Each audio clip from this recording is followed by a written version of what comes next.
Hello good people, and welcome to another great edition with the Learning Lounge here at Attensi. Today we're in Norway in our Oslo HQ, and I'm joined today by another superstar game changer, Christian. Christian, would you like to introduce yourself to the people watching? Thank you so much, Dean. My name is Christian Kavli. I work on the sales side of things at Attensi, predominantly sort of focused on what we would call the pro-fin sector. So that means banks, finance institutions, and insurance company, so to say. Yeah. And I think before, so 7 years with Attensi now, right, Christian? Yeah, just over 7 years now. Before joining Attensi, I worked 7 years within an investment bank as a rig broker, selling offshore drilling rigs, actually. So, yeah, quite different from Attensi, I would say, but yeah. Amazing. So welcome to the show and thanks for being here. Well, thanks for having us. Actually. No, absolutely. It's great to be here. My pleasure. So Christian, jumping straight in. So let's talk about, at least your opinion. So typical industry challenges. I'd say there's two components to it, to be specific. One is sort of all of the banks, the finance institutions, insurance companies, their goal is to make more money. Of course. But they also want to do that while being compliant. I think, being compliant is defining their existence. Being non-compliant will mean that basically you'll cease to exist. Yeah. And then, it's of course, how do they make money?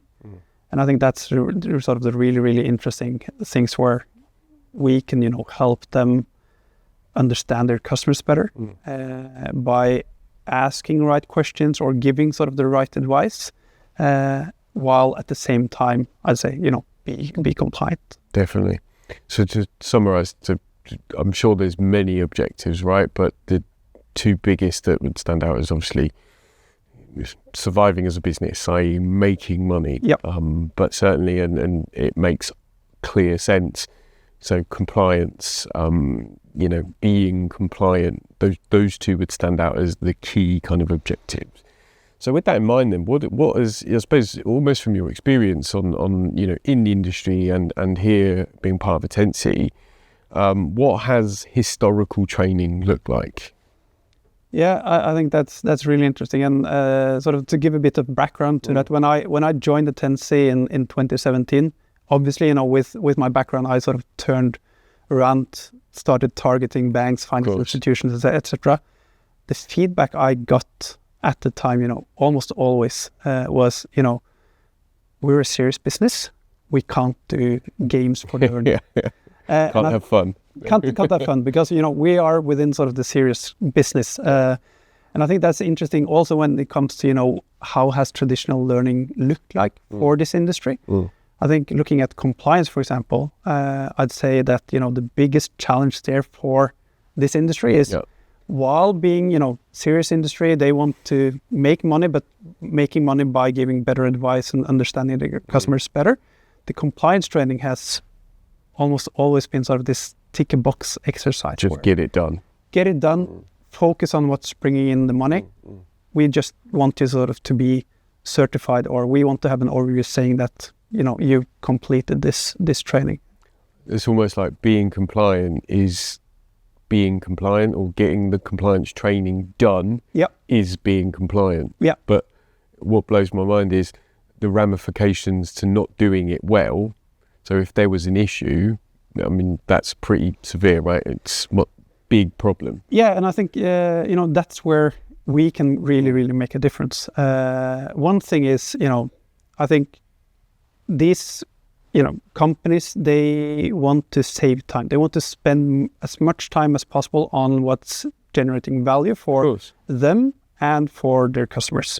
So the compliance is something that they want to sort of get done. But I think over the last 5 years or so, we've seen so many banks in the Nordics having sort of huge fines because they haven't been compliant when it comes to anti-money laundering, for example. And I think when you deliver training and people aren't living by the rules that they've sort of gone through, the downside is tremendous. Not only for, in terms of economic fines, but also for their brand, brand recognition, etc. It's bad publicity, right? Obviously. And I think with our products and what we've done with so many companies right now is when delivering compliance training, if, for example, you're really good at something in a game, you can go through it really, really quick while sort of at the same time proving knowledge. But if on the other hand, you aren't as good within sort of the rules and regulations that has come, it's going to take you longer. It's going to take you longer. Yeah, that makes sense. And at the same time, the company also gets an insight into how is the competency level at our company, rather than having people reading or clicking and saying, I've done it, and I've understood how this applies to me. Yeah, that makes sense. I know another thing you've already touched there. I was going to ask you, Christian. So, with all of that in mind, how do you see? And you've obviously said, that historically we're a serious business. We're not going to have fun, serious. How do you see game-based training or learning supporting, the banking industry? You've kind of touched on it. You've said about the measurability being one thing, but it's almost the I think was even bigger than that. The almost time saving. So you're having fun, but actually you can also be more efficient. Would you say? Yeah, I think that's a key component to maybe not only sort of companies, the banks, etc., but also for the employees. I think everyone can agree that time is a scarce resource. Of course. So it's not like they're sitting around waiting for things to happen. So training needs to be efficient and it needs to be directly relevant for them. And I think when it comes to, the opportunities with training and doing this in a better way, I think this is really where, the companies, the banks, finance, insurance companies can really, let's say, differentiate themselves from the competition. And what is it that differentiates them from someone else? It's their people, how they're able to understand each and every customer's specific demands by, asking questions and giving advice. I think, we can all relate to that. If you're going to your local bank with a specific need, if you're not getting the advice you're looking for and them not bringing you, new knowledge, you'd probably be looking somewhere else for that service. And it's interesting, right? So I think we've talked off camera earlier today that that brand identity. It's we do that with so many brands in our life. Typically, sometimes we forget that actually who we bank with, the identity or the brand identity really matters. Yep. And that's, as you've said, really comes through in service levels, right? And their ability to advise us well. Absolutely. And I think I just want to sort of bring out one specific example on that. We're working with a Nordic insurance company. Their sort of motto, so to say, is that our customers shall be correctly insured. That basically means that, their insurance advisors, they're not going to give advice on insurance products that you don't need. So they need to understand sort of what life cycle are you in, what is your need, ask the right questions, and have you basically understand what you need yourself, rather than, I'd say, selling something which isn't of use. So I think that's really interesting. They don't have any sort of incentivized to sell any of their product. They just live and breathe our customers' needs to be correctly insured.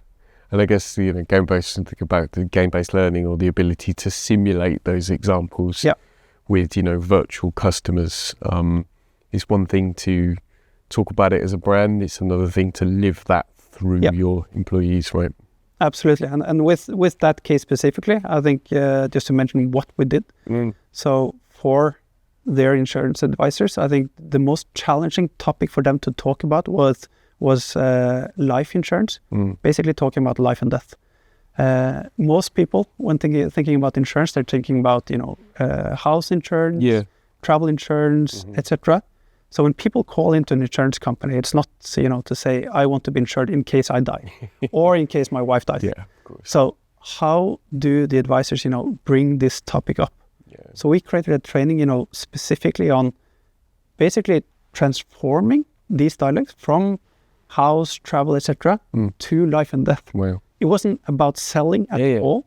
It was just basically that transition, bringing up the topic. The end result was them selling much, much more of this product. But then again, I think They didn't sell it to people who didn't needed it, and that's fantastic. Say with a big smile on my face, I think that's absolutely amazing, and probably relaying personal experiences I've had quite recently with insurances. Yeah. They've not been that good.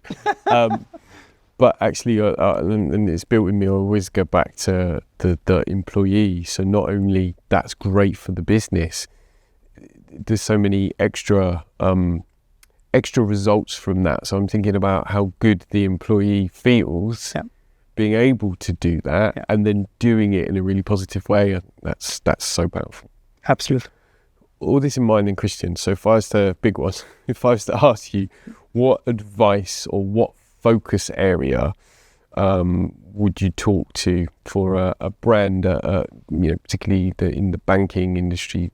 Where would you say where to focus? Where do you start? What's the big win or the first win? I think sort of if I were to choose one area, it would be on your employees' ability to interact with customers and understand them and give advice that has a direct impact on, the money that you're making. Of course. It has a direct impact on your customers and I even say, your brand. Yeah, definitely. And I think one change that I've seen within the industry over the last, 7 years I've been with Attensi is also I'd say expectations from the employees in terms of how the company is investing in their development. Yeah. So they want to be trained on being better at their job. Yeah. And being able to, train on realistic customer scenarios, being better equipped at answering difficult questions in a customer-facing scenario is, likely going to sort of give you happier employees and happier customers. So I'd say, that's probably where the biggest win is for most companies. And I think what's so great about that is it transcends across all industries, in my opinion, that are absolutely customer service focused or customer facing. I think that maybe lost my way a bit when I said about those extra objectives being achieved. But I think that employee satisfaction, it's like I enjoy my job because I'm better equipped to do it. It's quite basic but brilliant, and absolutely. Christian, you've been amazing, but before I let you go, I've one more question. So, as a game changer here at Attensi, and the last 7 years, right? So with the business 7 years, if I was to say to you, what's the single-handed, the most proudest moment you've had in your time, what would you say to me?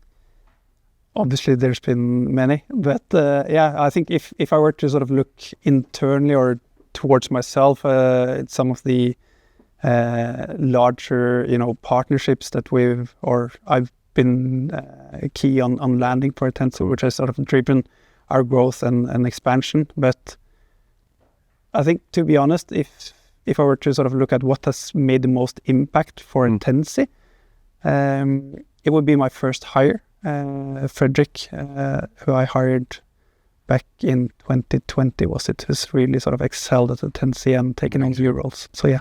That's really fantastic and nice to hear, and well done, Frederick. Right? Yeah, well done. Christian, thank you so much. It's been an absolute pleasure speaking to you. Thank you for having us, but also being here. It kind of makes sense. So if you're viewing this as we're streaming, you're obviously watching on LinkedIn. We'll shortly upload this to our YouTube channel and Spotify as well. In the meantime, if you have any questions, please reach out to myself or Christian if you'd like to learn more about game-based learning here at Attensi. And we look forward to seeing you again really soon.